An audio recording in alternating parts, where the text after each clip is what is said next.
소개 감사드립니다, 교수님. 안녕하세요. 저는 중앙대병원 조교수 민세희입니다. 이렇게 여러 선생님들께 강의 드릴 수 있는 기회를 주셔서 감사드립니다. 제가 오늘 소개해드릴 강의 주제는 튜블리스 아네스테지아 for upper airway surgery입니다. 강의는 대략적으로 이런 플로우로 진행이 될 예정인데 전신마취 유도 과정에서의 컨벤셔널한 옥시네이션 방법과 최근 그 사용 범위가 확대되고 있는 하이플로우 네이잘 캐뉼라를 이용한 옥시네이션 방법, 그리고 이러한 하이플로우 네이잘 옥시네이션을 어퍼 에어웨이 수술에 적용하는 방법에 대해서 말씀드리겠습니다. 전신마취 유도 과정은 슬라이드가 약간 깨져 있는데, 전신마취 유도 과정은 모두 아시다시피 일반적으로 이제 제너럴 아네스테틱과 뉴로머스큘러 블러케이드를 투여하고, 그리고 데피니트한 에어웨이를 시큐어하는 과정이 필수적이라고 볼 수 있습니다. 이렇게 환자 의식이 소실되고 에어웨이가 확보되기까지는 무호흡 상태인 앰닉 윈도우가 존재하게 되는데, 이러한 앰닉 윈도우는 이제 경우에 따라서 일반적으로는 저희가 페이스 마스크 벤틸레이션을 시행하고 라링고스코프를 이용해서 인투베이션을 하기까지의 그 짧은 시간이 될 수도 있고, 또 래피드 시퀀스 인투베이션을 한다든지 디피컬트 에어웨이 환자를 만났을 경우에는 이런 앰닉 윈도우가 더 연장되게 됩니다. 그래서 이러한 앰닉 윈도우를 보다 안전하게 확보하기 위해서 저희는 마취 유도 전에 프리옥시네이션을 시행을 하게 되는데, 이러한 프리옥시네이션은 폐를 디나이트로제나이즈 시키고 알베올라 옥시젠 리저버를 생성하는 과정으로 그 리저버의 크기를 이제 저희가 증가시키기 위해서 헤드업 포지셔닝을 취하기도 하고, 뭐 그런 프레셔를 에어웨이 프레셔를 증가시키는 방법 등을 사용을 하게 됩니다. 뭐 어쨌든 궁극적으로 이제 그 알베올라 옥시젠 리저버 사이즈는 프리옥시네이션이 중단되고 앰니아가 시작되게 되면 이제 거기에서 고정이 돼서 다시 더 채워지지는 않는다고 되어 있습니다. 그래서 이제 컨벤셔널한 이런 프리옥시네이션 방법은 저희가 수술방에서 흔히 시행을 하셔서 아시겠지만, 페이스 마스크를 통해서 FiO2 1.0의 산소를 분당 8에서 10리터로 3에서 5분간 공급하는 것으로 되어 있고, 이럴 경우에 건강한 성인에서 디세츄레이션 없이 7에서 10분까지도 앰닉 윈도우를 연장시킬 수 있다고 되어 있습니다.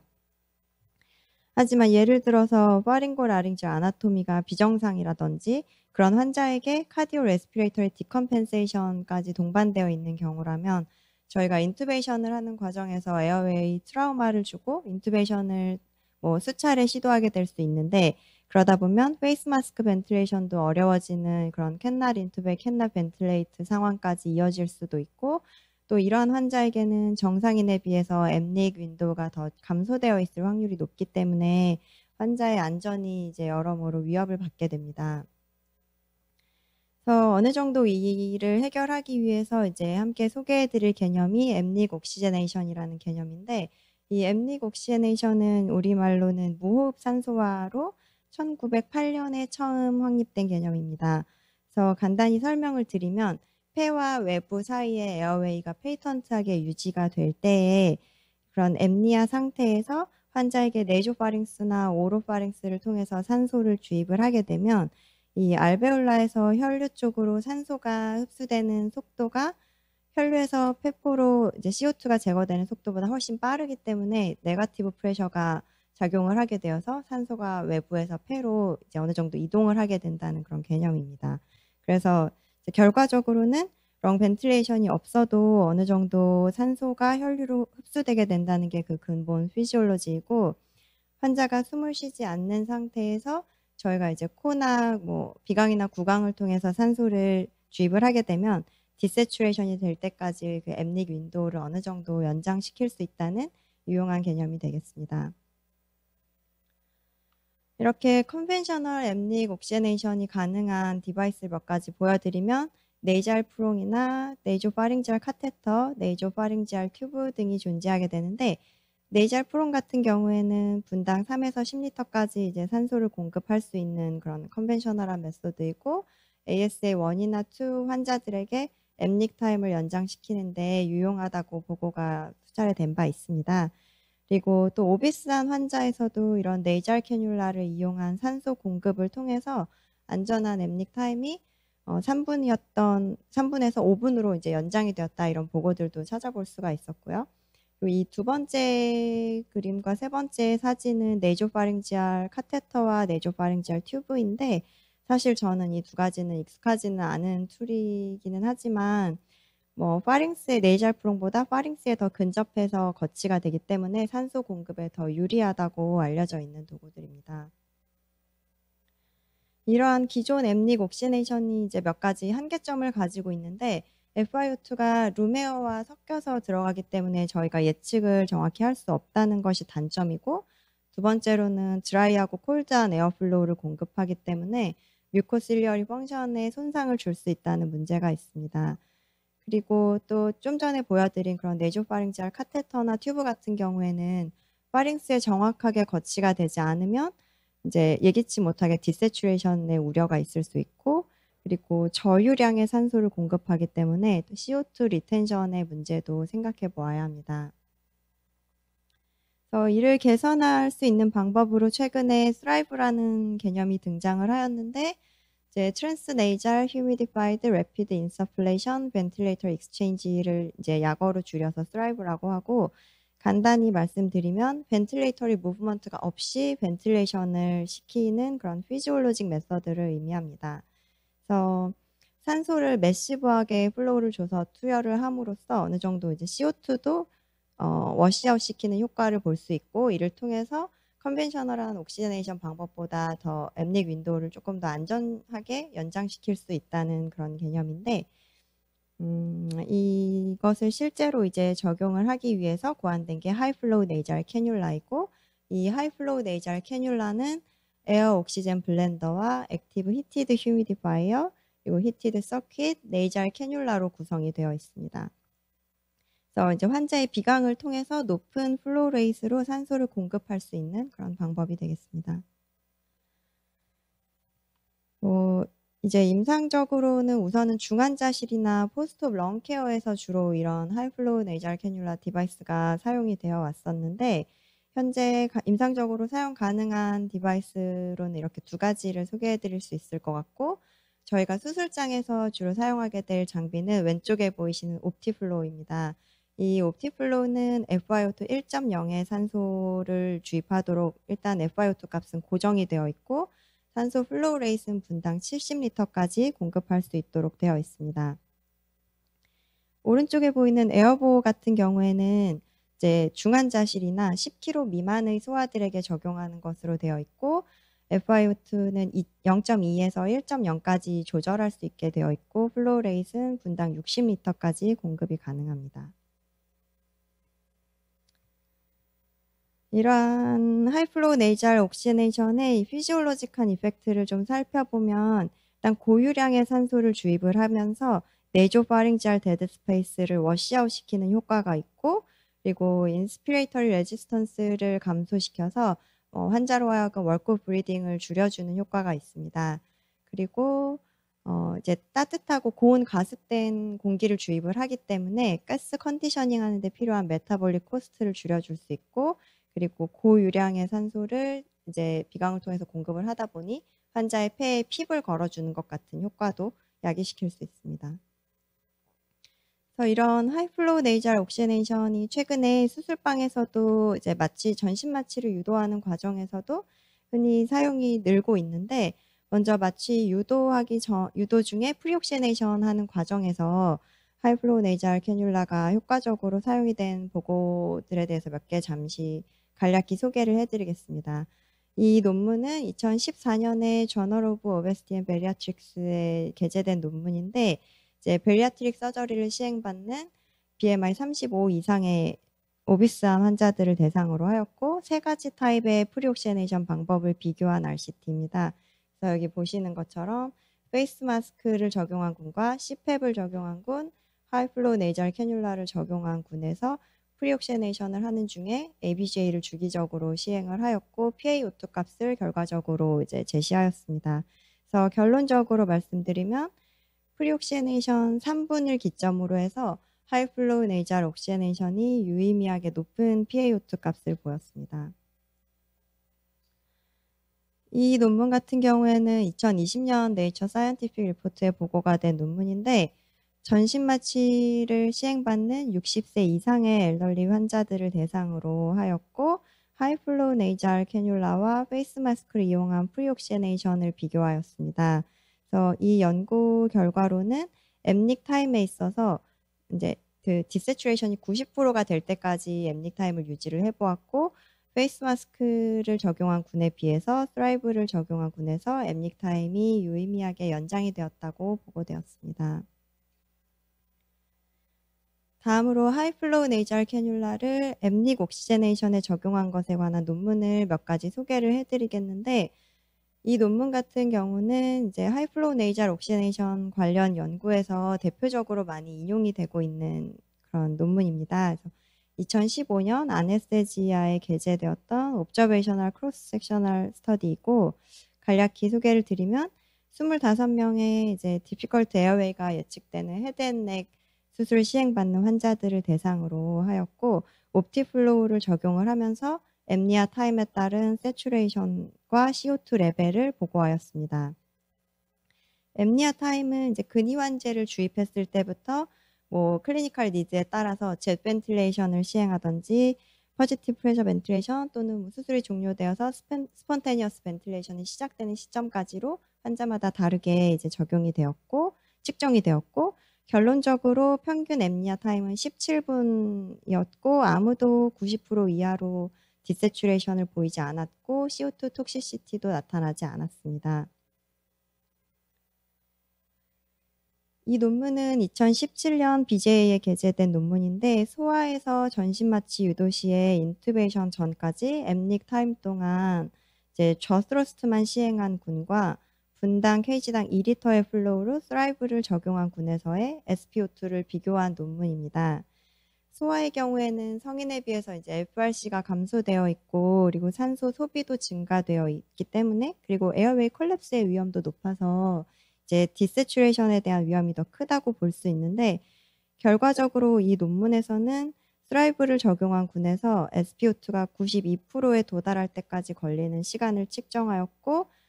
스라이브를 적용한 군에서 2배 이상 연장되었던 것으로 나타났습니다.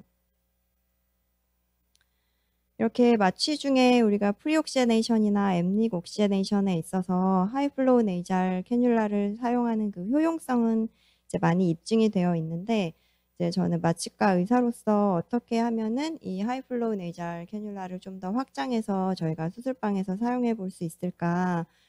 생각해 볼 필요가 있다고 이제 의견을 드리고 그래서 최근에는 이렇게 저희와 에어웨이를 같이 공유하는 헤드앤넥 병변의 환자들에게 수술 중에 이러한 하이플로우 네이잘 옥시네이션을 적용하는 그런 사례들이 많이 보고가 되고 논문도 나오고 있습니다. 그래서 저도 역시 이전에 서울대병원에서 근무할 당시에 이비인후과 환자분들을 마취를 시행을 하면서 헤드앤넥 병변 환자들한테 이제 전신 마취 중에 하이플로우 네이잘 캐뉼라를 다수 적용해 본 경험이 있었는데 LMS 수술 같은 경우에는 일단 수술 시간이 짧고 어퍼 에어웨이 병변 환자들이기 때문에 마취과 의사와 이비인후과 의사 간에 동일한 필드를 공유한다는 그런 특이점을 가지고 있습니다. 그래서 이러한 환자들의 경우에는 마취과적으로는 이제 저희가 벤틸레이션을 유지해야 한다는 그런 목적이 있고 그리고 일반적으로 근데 이제 삽관할 수 있는 엔도트라키얼 튜브보다 서지컬 필드를 제공해주기 위해서 내경이 더 작은 튜브를 이용하게 되기 때문에 에어웨이 프레셔가 높아진다는 부담을 또 가지게 됩니다. 하지만 이비인후과 의사의 입장에서는 이런 엔도트라키얼 튜브가 병변 주변에 거치되어 있기 때문에 이제 수술 시야를 보장받을 수 없다는 문제가 있고 저희가 인투베이션을 하는 과정에서 또 병변에 손상을 줄까봐 그것에 대한 우려도 이비인후과 의사 입장에서는 있는 것으로 알고 있는데 그래서 이 사진들은 제가 이전에 서울대병원 근무 당시에 이렇게 마취과와 ENT에서 상충되는 소견을 보였던 그런 케이스들을 제가 조금 참고로 보시면 좋을 것 같아서 첨부를 하였습니다. 그래서 저는 이러한 환자들에게 하이플로우 네이잘 캐뉼라를 이용해서 튜블리스 아네스테지아를 시행을 해보았었고 그 과정을 간단히 약간 대략적으로 설명을 드리면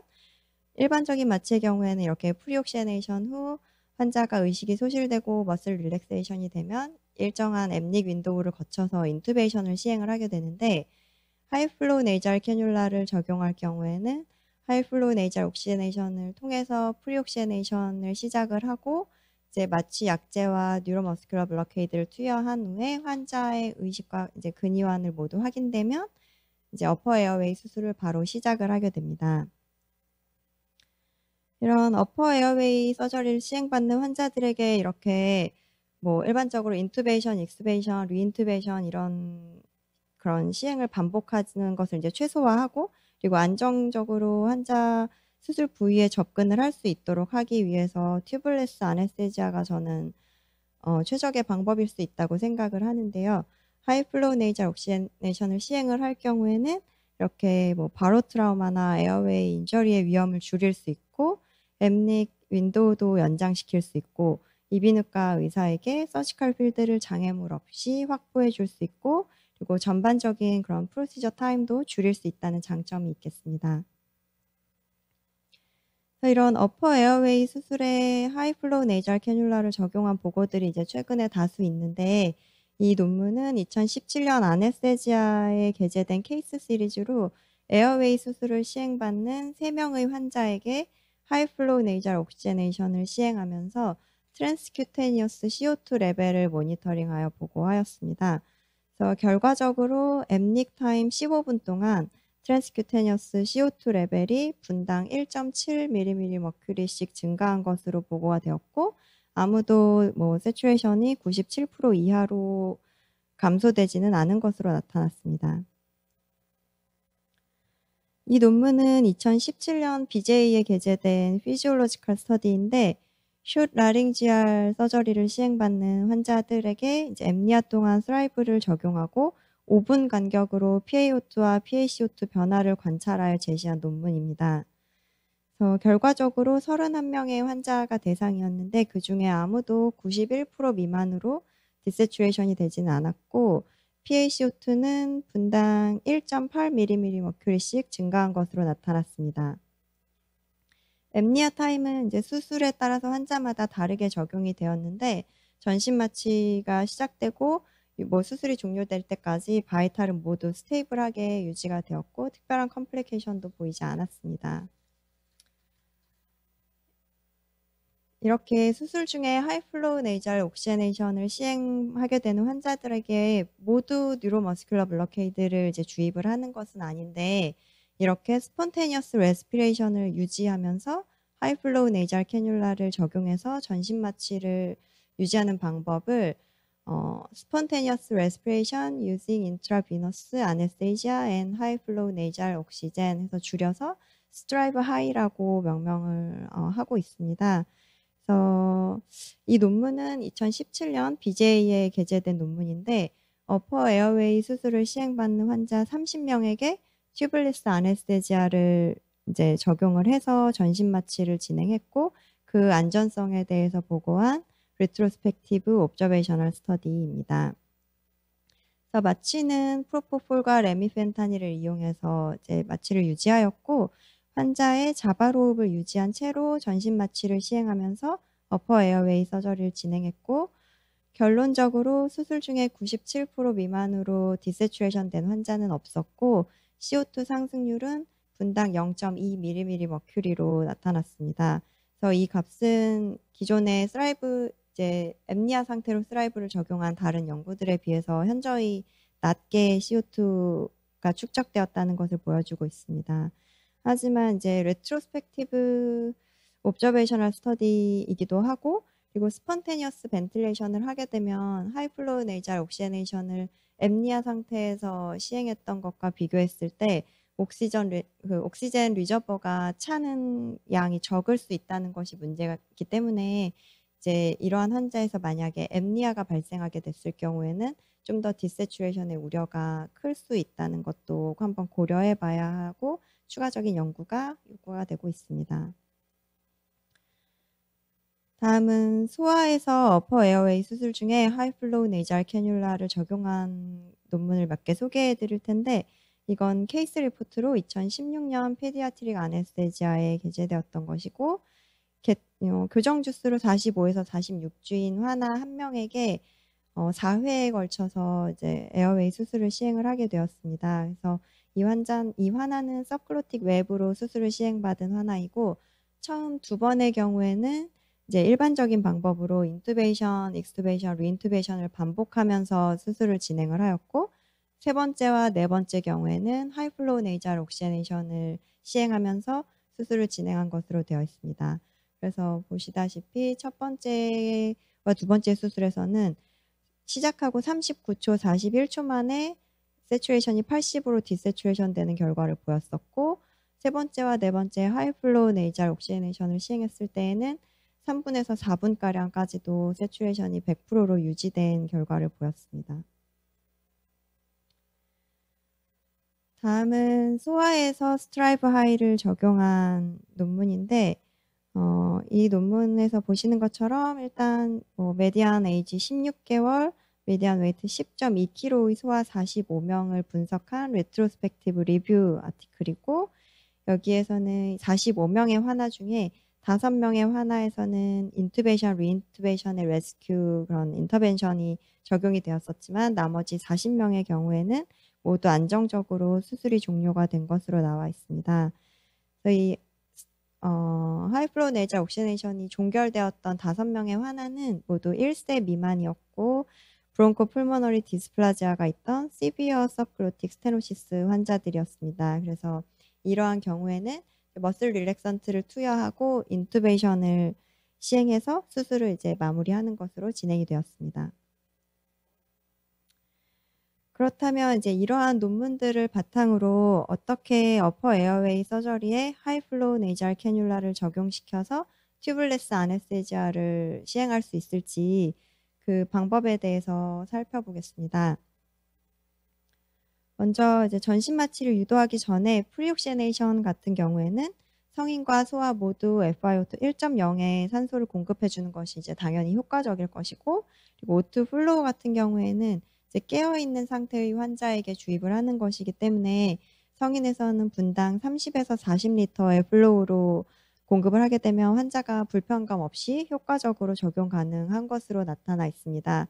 그리고 경우에 따라서는 분당 50에서 70까지도 플로우를 적용한 사례들도 있는데, 이것은 이제 주관적인 지표이고 환자가 깨어있는 상태이기 때문에 환자분과 소통을 하시면서 적용을 어느 정도 해보시면 될 것 같습니다. 그리고 소아의 경우에는 체중당 적용 가능한 플로우가 이제 정리가 되어 있는데, 15kg 미만의 소아의 경우에는 분당 kg당 2리터 식으로 적용을 해주면 되고, 15에서 30kg 미만의 소아는 분당 35리터, 30에서 50kg 미만의 소아는 분당 40리터, 그리고 그 이상의 소아에서는 분당 50리터로 플로우레이트를 적용해 주시면 되겠습니다. 효과적인 프리옥시네이션을 하기 위해서 이제 한 가지 더 고려해야 할 것이 환자의 브리딩 방법인데, 입을 다물고 이제 헤드업 포지셔닝을 한 상태로 네이잘 브리딩을 하는 것이 효과적이라고 되어 있고, 어퍼 에어웨이 이제 페이턴시를 좀 도와주기 위해서 환자에 따라서 저스트러스트를 해주던지 퀸리프트를 해준다던가 아니면 파링지얼 에어웨이를 삽입하는 것도 도움이 될 수 있습니다. 마취는 당연히 티바로 진행을 하게 되고, 앞서서 보여드린 경우들처럼 뉴로머스큘러 블러케이드 같은 경우에는 뭐 마취과 의사나 서전과 합의하여서 이제 적용을 할 수도 있고 안 할 수도 있는데, 만일 뉴로머스큘러 블러케이드를 투여하지 않는 경우에는 이제 수술을 하기 전에 에피로티스 주변으로 리도케인 로컬 토피컬라이제이션을 해주는 것이 필요하겠습니다. 안 그러면 이제 ENT에서 서스펜션 라링고스콥을 걸고 수술을 진행하는 과정에서 환자분이 움직이거나 이제 그러면서 컴플리케이션이 유발될 수 있기 때문에 이 부분에 대한 주의가 필요합니다. 그리고 수술 중에 당연히 엔도트라키얼 인투베이션이나 젯 벤틸레이션 또는 응급으로 트라키오스토미가 필요한 경우가 생길 수 있으니까 이에 대해서 서전과 충분히 상의하시고 미리 준비를 하셔서 백업 플랜을 세워놓는 것이 필요하겠습니다. 이제 환자의 의식이 소실되고 나면 뉴로머스큘러 블러케이드를 투여한 경우에는 이제 하이플로우 네이잘 캐뉼라를 통해서 앳닉 옥시네이션이 진행이 되게 되는데, 이때는 성인의 경우에는 분당 50리터 이상으로 플로우 레이트를 상승시켜 주시면 되겠습니다. 수화 같은 경우에는 프리옥시네이션 때와 동일하게 이제 플로우 레이트를 유지시켜 주시면 됩니다. 이렇게 어퍼 에어웨이 서저리에서 튜블레스 아네스테지아를 시행하려면 이제 컴플리케이션을 줄이기 위한 모니터링이 무엇보다 중요한데, 옥시네이션 같은 경우에는 이제 펄스 옥시메터 외에도 옥시전 리저버 인덱스를 함께 모니터링을 하셔서 디세츄레이션에 대한 시작을 예측을 하는 것도 어느 정도는 도움이 되실 수 있을 것 같습니다. 그리고 하이플로우 네이잘 캐뉼라 적용하는 데 있어서 이제 가장 문제인 것이 CO2 리텐션인데, 트랜스큐테니어스 CO2 모니터링을 시행을 하셔서 함께 보시는 것을 이제 권고를 드리고, 그리고 그 밖에도 IV 마취를 적용하는 데 따른 마취 심도도 모니터링 하시는 것을 추천을 드리겠습니다. 이렇게 에어웨이 수술 중에 하이플로우 네이잘 캐뉼라 사용과 관련해서 보고된 합병증을 좀 살펴보면, 우선 하이폭세미아가 있는데 LMS를 시행한 환자에서 80% 이하로 디세츄레이션이 발생한 케이스들에 대해서도 몇몇 보고가 있고, 하지만 이러한 경우들은 보통 일시적으로 이제 기관 내 삽관을 해줌으로써 해소가 가능한 합병증이기 때문에 충분히 컨트롤하실 수 있을 것으로 생각이 됩니다. 그리고 두 번째로는 하이퍼카비아가 있는데, 수술 중 무호흡이 길게는 60분까지도 이제 적용이 된 케이스들이 있었고, 이러한 경우에도 말씀드린 TCCO2를 모니터링을 하든지 가능하시면 PaCO2를 함께 모니터링 하셔서 필요한 경우 기관 내 삽관이나 젯 벤틸레이션 등을 통해서 이제 CO2 리텐션을 조금 해소해 주시고 진행하시는 방향으로 하시면 될 것 같습니다. 그리고 세 번째로는 이제 LMS 같은 경우에는 CO2 레이저를 사용하는 경우들이 있으신데, 이때는 이제 기도 화재의 위험이 있기 때문에 저는 이러한 경우에는 이제 FiO2가 조절이 되는 그런 장비이면 FiO2를 0.3으로 줄여주시는 것을 권고드리고, 그렇지 않고 옵티플로우처럼 FiO2가 고정되어 있는 장비를 사용하실 경우에는 서전과 미리 충분히 상의를 하시고, 저 같은 경우에는 이 장비를 아예 이제 꺼버리고 옥시즌 공급하지 않고 엠니아 상태로 수술을 그때는 진행을 했었습니다. 그래서 이 부분은 서전과 충분히 이제 상의가 필요하신 부분으로 생각이 되고, 그리고 마지막으로 게스트릭 인서플레이션도 생각을 해볼 수가 있는데,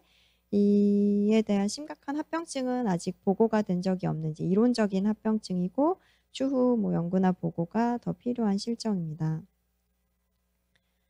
하이플로우 네이잘 캐뉼라를 적용하는 데 있어서 컨트라 인디케이션을 살펴보면, 네이잘 옵스트럭션이나 네이잘 트라우마, 스컬 베이스 디펙트가 있는 환자들 같은 경우에는 당연히 적용을 할 수 없을 것이고, 그리고 CO2 리텐션이 문제가 되는 환자들에게서도 금기라고 생각이 됩니다. 그래서 컨제스티브 하페일리어가 있거나 풀모너리 하이퍼텐션이 있는 환자, 그리고 ICP가 상승되어 있는 환자나 카디악 디스리드미아가 있는 환자에서도 사용하지 않는 것을 권고드리겠습니다. 이제 결론적으로 말씀을 드리면, 어퍼 에어웨이 수술에서 하이플로우 네이잘 캐뉼라를 이용한 이제 튜블레스 아네스테지아가 이런 옥시제네이션이나 하이퍼카비아에 대한 클로즈 모니터링만 동반이 된다면 이제 인투베이션을 대체할 수 있는 그런 혁신적인 방법이라고 저는 생각을 합니다. 그래서 실제로 제가 이전에 임상에서 LMS 환자들을 대상으로 100회 이상 이렇게 튜블레스 아네스테지아를 시행을 해본 경험이 있었는데, 안전하게 뭐 큰 컴플리케이션 없이 안전하게 마무리가 다 되었었고, 그래서 여러분들께 이 주제에 대해 소개를 해드리면 좋을 것 같다고 생각을 했고, 저도 아직 뭐 경험이나 능력이 부족한 부분이 많지만 코멘트나 질문 있으시면 같이 의논해 보시면 좋을 것 같습니다. 경청해 주셔서 감사합니다.